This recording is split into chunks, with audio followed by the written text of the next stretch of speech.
Will Rashford sit or start on Sunday?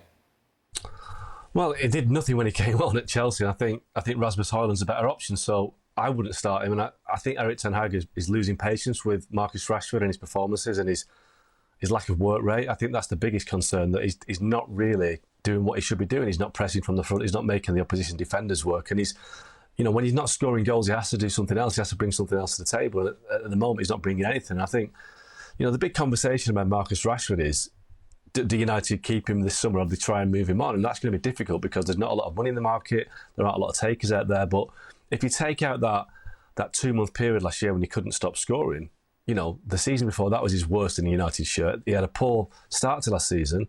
He finished last season, he tailed off, and this season has been poor. So the trend with Marcus Rashford is that he's nowhere near the player he was when he broke through.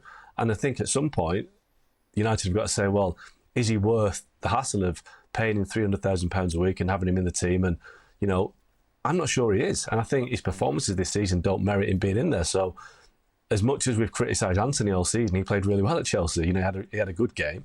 You got Højlund who's doing well. He puts the work rate in. Garnacho has to start. So I wouldn't start Marcus Rashford. No, and I don't think, well, I know the Man United fans right now would prefer Marcus Rashford on the bench than in the team.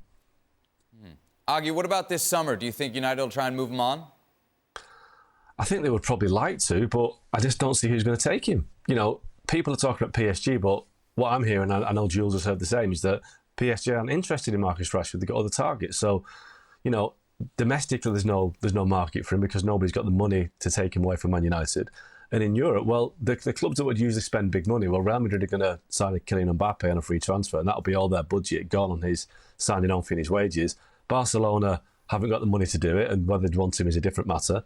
He's not a player that Bayern Munich would take, so where does he go? Where does Marcus Rashford go? I don't know where he goes, and that is United's big problem, that they've got a player that isn't really pulling up any trees. He's not justifying his salary, he's not justifying his contract, but good luck trying to find somebody to take him on, because right now there's not a lot of money in the game, bizarrely, because of how much money is in the game, but there's not a lot of money in the game swirling around for transfers, and the clubs that ordinarily would be able to afford to sign him either don't want him or have got other targets. So I think United are stuck with Marcus Rashford. The idea will be that a new manager comes in and tries to get something out of him that Erik ten Hag isn't getting, because I don't think Rashford and ten Hag have got the greatest relationship, and I think it's been borne out on the pitch. But somebody somewhere is going to try and get something out of Marcus Rashford. But he's 26 years old. He's not a kid anymore. Eventually, they're going to have to say, look, you've had enough chances. If you don't take the next one, we're going to have to find you somewhere else to play.